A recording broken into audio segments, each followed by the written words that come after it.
आपके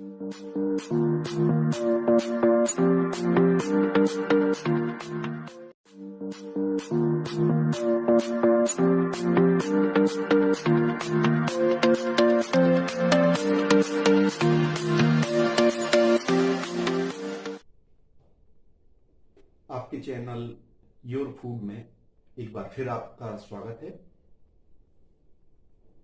दिवाली सामने है और भारत में त्योहारों का मतलब होता है मिठाइयाँ।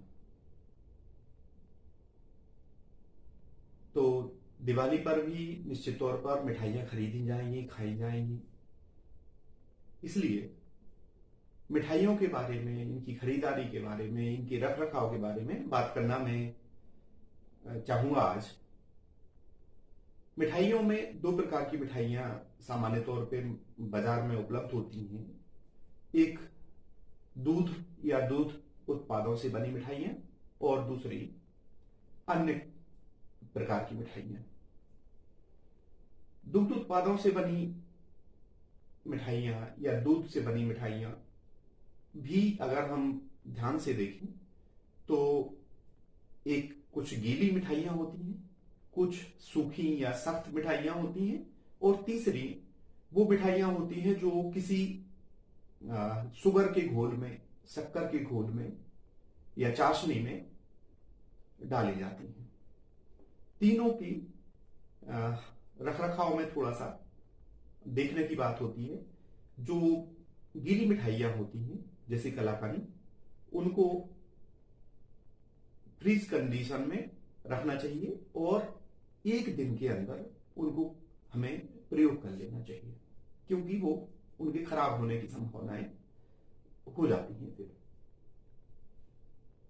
और जो सूखी मिठाइयां हैं वो 2 दिन तक चल सकती हैं और ऐसे ही चाशनी में बनी हुई मिठाइयां भी 2-3 दिन तक आसानी से प्रयोग की जा सकती हैं अगर फ्रीज थोड़ा सा ठंडे में रखा जाए, शीतल अवस्था में रखा जाए। अन्य जो मिठाइयां हैं उनमें दालों से या अनाज से बनी मिठाइयां होती हैं या अनाज के उत्पाद जैसे आटे से बनी, सूजी से बनी या बेसन से बनी मिठाइयां, दाल से बनी मिठाइयां। इनमें ये थोड़ी सी लंबी चल सकती हैं। अगर ज्यादा गीलापन नहीं है तो इनकी रखरखाव भी 2-3 दिन तक आसानी से हम प्रयोग कर सकते हैं। मिठाइयां खरीदने के समय हमें थोड़ा ये भी ध्यान रखना चाहिए, यूज बाय डेट, कब तक खाने योग्य है। एफएससीआई ने 1 अक्टूबर से यह अनिवार्य कर दिया है कि हर मिठाई विक्रेता अपनी मिठाई की हर ट्रे पर उसकी यूज बाय डेट लिखेगा। कब तक प्रयोग की जा सकती है, वो उपयोग की जानी है मिठाई, वो लिखा रहता है। तो उसको भी अवश्य देख लें, जिससे आपको मिठाई के खराब होने या सड़ने से पहले आप उसको खा सकें। मिठाइयों में सबसे ज्यादा ध्यान देने की जो बातें हैं उनमें है कुछ मिठाइयों के खरीदने से बचना हमें चाहिए। रंगीन मिठाइयां हमें कम से कम खरीदनी चाहिए या बिना रंग डली हुई मिठाइयां ही खरीदना चाहिए, खाना चाहिए, क्योंकि रंग से सिर्फ आपकी आंखों को संतोष मिलता है। इसके अलावा रंग कोई किसी भी प्रकार की न्यूट्रिशनल वैल्यू नहीं होती है।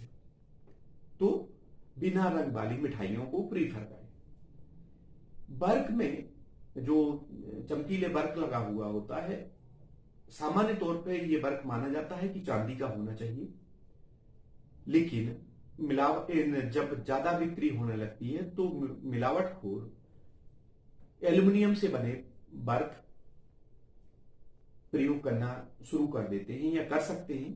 आपको ध्यान देना है कि वो जो शुद्ध बर्क होता है उसको अगर हम उंगली और अंगूठे के बीच में मसलेंगे तो वो सफेदी छोड़ता हुआ गायब हो जाता है। जबकि अगर एल्युमिनियम का बर्क है या एल्युमिनियम मिला हुआ बर्क है तो वो गायब ना होकर एक गोली सी बनाता है। तो आप समझ सकते हैं कि वो मिठाई में कौन सा बर्क प्रयोग किया गया है। खोया या खोए से बनी मिठाइयों में स्टार्च की मिलावट हो सकती है।